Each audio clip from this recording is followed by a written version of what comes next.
गुप्त नवरात्रि इसी महीने में आएंगे। वर्ष में दो प्रचलित नवरात्र हैं, चैत्र मास में और दूसरी आश्विन मास में आती है। इसी प्रकार से दो गुप्त नवरात्र भी होती हैं, जो एक आषाढ़ मास के शुक्ल पक्ष में और दूसरी माघ मास के शुक्ल पक्ष की प्रतिपदा तिथि से। ये चारों नवरात्राएं इन महीनों में शुक्ल पक्ष की प्रतिपदा तिथि से यानी पड़वा से और नवमी तक 9 दिवस की होती है। कभी कभी तिथियां घट जाती हैं, तो ऐसे में 9 पाठ पूरे करने चाहिए। एक दिन में 2 पाठ कर सकते हो तो कर लें, और नहीं तो नवमी के दिन 2 पाठ हो जाए तो नवमी के दिन कर ले, पूर्ण हो जाएगा।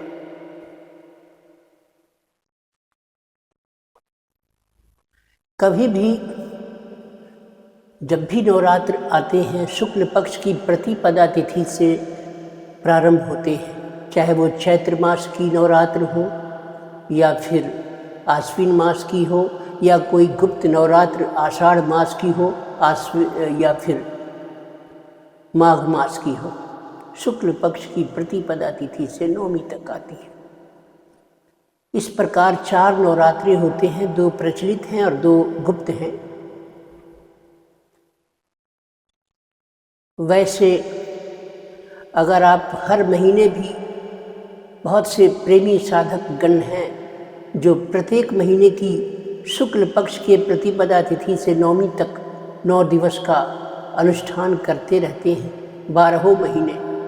इस प्रकार 9 दिन का अनुष्ठान साल के 12 महीनों में करने पर 9 गुणा 12 यानी कि 12 नमा 108 पाठ हो जाते हैं। क्या देखिए महिमा है, 108 की गिनती पूरी हो जाती है। साल में एक आप शतचंडी का पाठ पूर्ण कर लेते हैं। एक प्रकार से गुप्त नवरात्रों में सब विधि गुप्त रूप से ही करनी चाहिए। जरूरी नहीं है कि इसके लिए आप मुख्य नवरात्रों की तरह विशेष कोई आयोजन करेंगे। हो जाता है तो अच्छा ही है। अनुष्ठान का जो नियम है, विधि विधान है, वो चाहे गुप्त में हो या प्रचलित नवरात्रों में हो, कर ही लेना ठीक है। लेकिन फिर भी इतनी बाध्यता, इतनी अनिवार्यता नहीं रहती। गुप्त नवरात्राओं को गुप्त ही करना चाहिए। कहीं कहीं तो ऐसा भी लिखा है कि गुप्त नवरात्राओं में कलश भी गुप्त रूप से ही रखे, कोई लोटे में जल लेके बैठ जाया करे। परिवार भर के लोगों को पता चल जाए तो कोई बात नहीं, उनको मालूम हो जाना चाहिए। सहयोग करेंगे, फल फलहार बनाएंगे, कोई आपको माता के लिए 9 दिन परिवार के सदस्यों को तो बता देना चाहिए, लेकिन बाहर के लोगों को गुप्त में गुप्त ही रखना चाहिए, नहीं बताना चाहिए। जब भी आप नवरात्रों का प्रारंभ करते हो, एक दिवस में एक बार भोजन कर सकते हैं जिसमें लहसुन प्याज ना पड़ा हो। भोजन ऐसा हो, सात्विक हो। घी का इस्तेमाल कर सकते हैं, स्वास्थ्य के हिसाब से, अपने अनुसार से आप कर सकते हैं। या फल फलहार पर भी रह सकते हैं 9 दिवस। शुद्ध वस्त्र रोज पहना करें।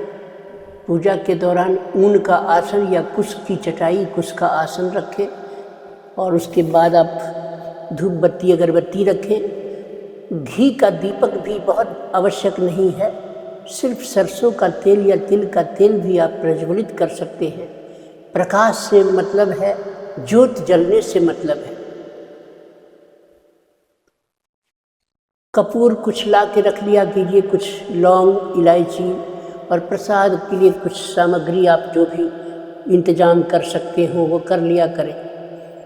9 दिवस का शयन आपका भूमि पर रहे तो अच्छा है। जहाँ माँ की पूजा आप कर रहे हैं वहीं उसी कक्ष में सोएं तो अच्छा है। भूमि पर बिछा लें अपना बिस्तर, सर्दी का समय आता है, जब माँ की ये नवरात्राएँ आती हैं तो बहुत ठंड का मौसम होता है। तो इस सर्दी के मौसम में अपना इंतज़ाम सोने बिछाने ओढ़ने का अच्छे से कर लें। अखंड दीपक भी रखने की आवश्यकता नहीं होती। कलश रखना है तो रख लीजिए, जौ मिट्टी में चाहे तो रोपित कर दें, 9 दिवस का अनुष्ठान कर लें। नहीं तो सिर्फ जल का लोटा और प्रज्वलित दीप यही काफ़ी है। सवेरे की पूजा पूर्व दिशा की ओर मुख करके, और अगर शाम की पूजा है संध्या में या रात्रि में, तो उत्तर मुख करके कर सकते हैं।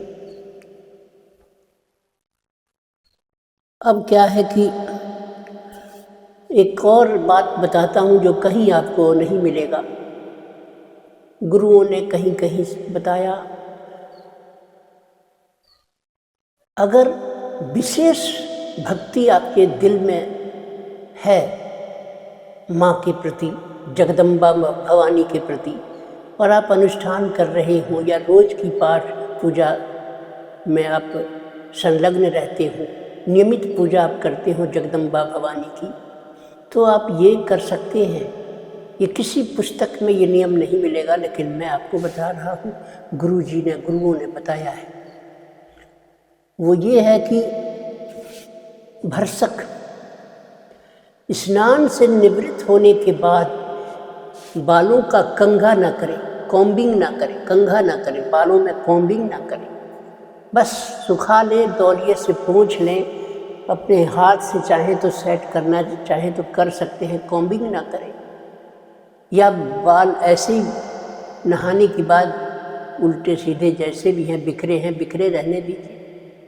और पाठ कर लेने के उपरांत एक और विधि है जो वो भी पुस्तकों में नहीं मिलेगी, कहीं गुरुओं की देन है।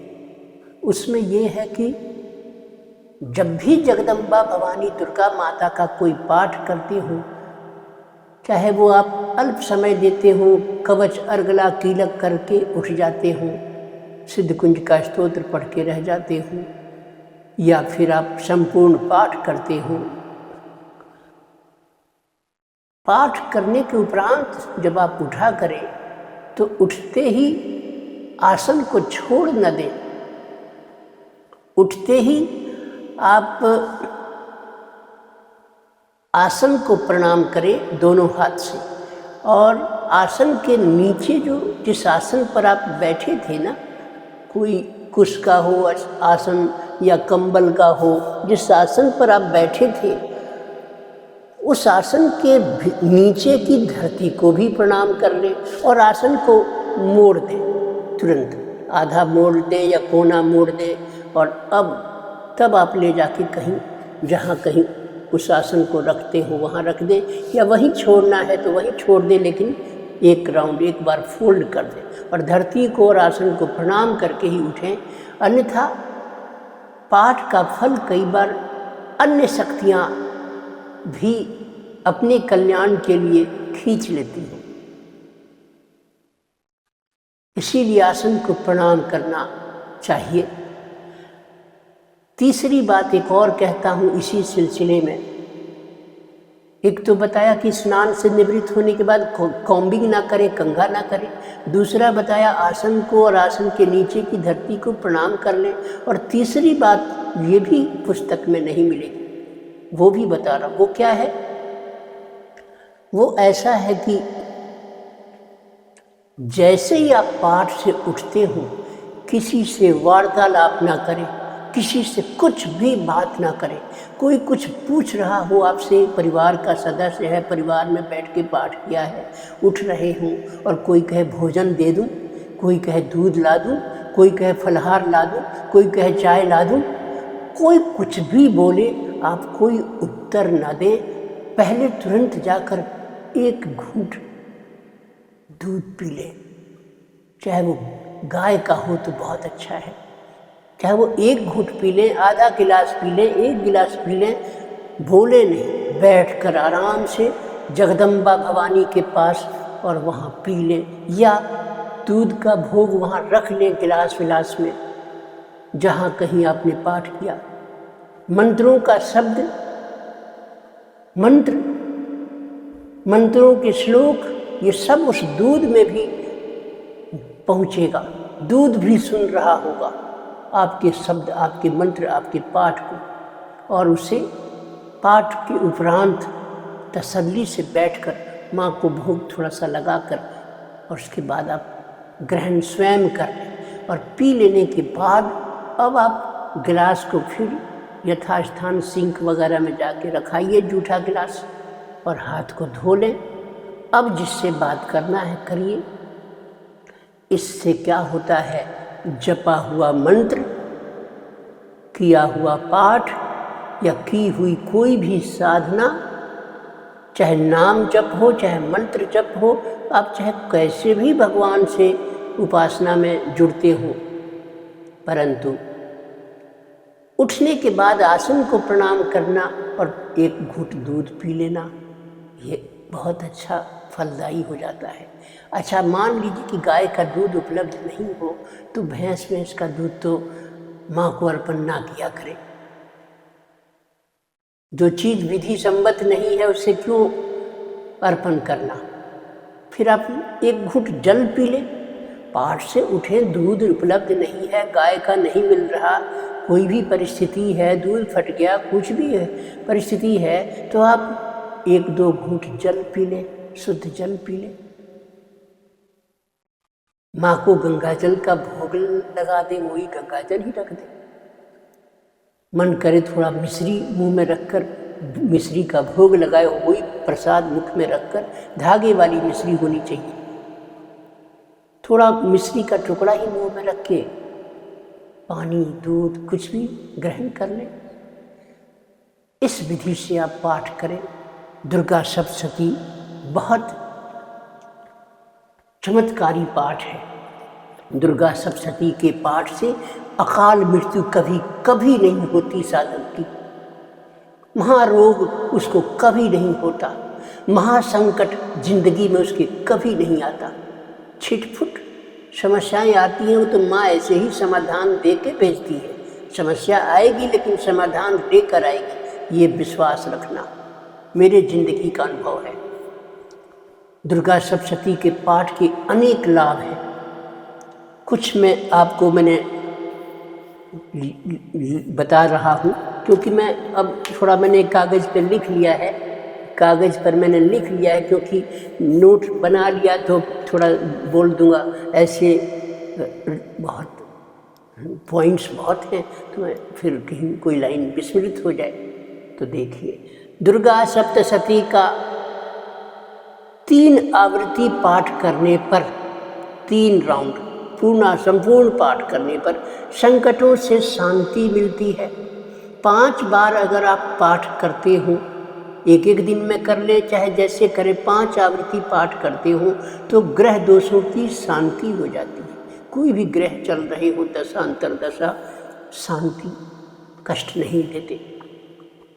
7 पाठ करने पर महाभय, कैसा भी महाभय उपस्थित हुआ हो वो भी शांत हो जाता है।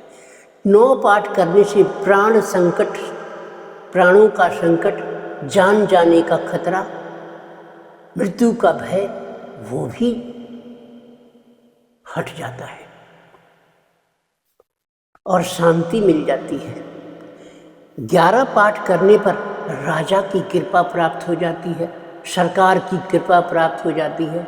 कोई आपकी फाइल अटक रही है, कोई आपका काम अटक रहा है, आपकी डिमांड जेन्युइन है, आपका आग्रह उचित है, तो वो पूरा हो जाता है, सुन लिया जाता है, कुछ ना कुछ रास्ता निकल आता है और आपकी समस्या कहीं भी हल हो जाती है 11 पाठ करने से। 12 पाठ करने से आपकी कामनाओं की सिद्धि हो जाती है, मनोकामना कोई हो उसकी सिद्धि हो जाती है। कितना अच्छा पाठ है। जरूरी नहीं कि एक दिन में पाठ करें, एक पाठ रोज करें, 12 दिन कर लें, कामनाओं की सिद्धि के लिए 12 दिन में निवृत्त कर लें। अब वो बेशक चाहे शुक्ल पक्ष में प्रारंभ किया हो, कृष्ण पक्ष आ जाए, इस भेद में समाप्ति कब हो रही है, कृष्ण पक्ष में या शुक्ल पक्ष में, इसका विचार मन में न लाने। 14 पाठ 14 टाइम्स 14 आवृत्ति पाठ करने पर शत्रु वश में हो जाते हैं, महाशत्रु शांत हो जाते हैं। 15 पाठ करने से भगवती श्री प्रदान करती है, लक्ष्मी प्रदान करती है, धन वैभव प्रदान कर देती है। विधिवत नियम से श्रद्धा से भर के करिए और तब सुख मिलता है साधक को 15 पाठ करने से। 16 पाठ करने से क्या फल मिलता है? पुत्र पौत्र नाती पोते पुत्र इत्यादि धन वैभव और ये सब की लाभ होता है व्यक्ति को, आर्थिक समस्या मिट जाती है। 17 पाठ करने पर राजदंड, कोई सरकार से किसी प्रकार का कोई आपके विरुद्ध कोई अगर सजा भी, कोई दंड भी सुना दिया गया हो तो एक बार पुनः सरकार आपको दया के रूप में पुनः सुनकर आपकी बातों को और एक बार फिर से क्षमा करके आपको मौका दे देती है। 17 पाठ करने पर ये फल मिलता है। 18 पाठ करने पर बैर रखने वाले शत्रु या कोई भी व्यक्ति बैर रखने वाले वो परास्त हो जाते हैं। माँ सब देखती है, सब सुनती है कि इसका कौन बैरी है, कौन दुश्मन है, कौन क्या इसके पीछे क्या कह रहा है, क्या बकबका रहा है, वो सब उनको जाहिर हो जाती है। जगत की जननी है। हवा में जैसे मोबाइल कहाँ से मुंबई से या अमेरिका से बात हो रही है, हवा में तरंग फैल गई, कनेक्ट हो गया हवा में, यहाँ से हजारों मील दूर और बात क्लियर हो रही, ऐसे सुन लेती है माँ कहाँ क्या इसके पीछे कौन क्या बुराई करता है। इसलिए बुराई करने से भी बचे। ये कितना चमत्कार है देखिए। और इसके लिए 18 पाठ करने होंगे, 18 दिवस में पूरा कर ले, या सुबह शाम 2 पाठ कर सकते हो तो कर ले, 9 दिन में हो जाएगा 18 पाठ। इसी तरह से 20 पाठ करने से महासंकट जिंदगी में कोई आ पड़ा हो, महान संकट घोर संकट भी आ गया हो तो 20 पाठ कर लेने से संकट मुक्त हो जाता है वो साधक। 25 आवृत्ति पाठ कर ले अगर कोई व्यक्ति साधक तो उसको बंधन से भी मुक्ति मिल जाती है, जेल से कारागार से भी मुक्ति मिल जाती है। जमानत नहीं मिल रही हो, जमानत मिल जाती है। गजब करिश्मा है 25 पाठ, 25 आवृत्ति पाठ करने पर। और इसी प्रकार से कोई व्यक्ति अगर 100 पाठ कर ले, सतचंडी का अर्थ क्या होता है? 100 आवृत्ति पाठ, सतचंडी। 100 पाठ अगर कोई कर ले, शुक्ल पक्ष से प्रारंभ करके चाहे जब अब समाप्त हो, तो वो दुस्साध्य रोग, दुस्साध्य जिसको साधा न जा सके, जिसका कोई उपचार नहीं निकल पा रहा हो, दवाई नहीं लग रही हो, प्राणों पर संकट उपस्थित हो गया हो, अब जाने वाली है जान, अब जाने वाली है, ऐसी स्थिति आ गई हो, दुस्साध्य रूप संकल्प कर ले और पूरी ईमानदारी से पाठ में जुट जाए।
बहुत बहुत धन्यवाद सुनने के लिए। धन्यवाद आपको।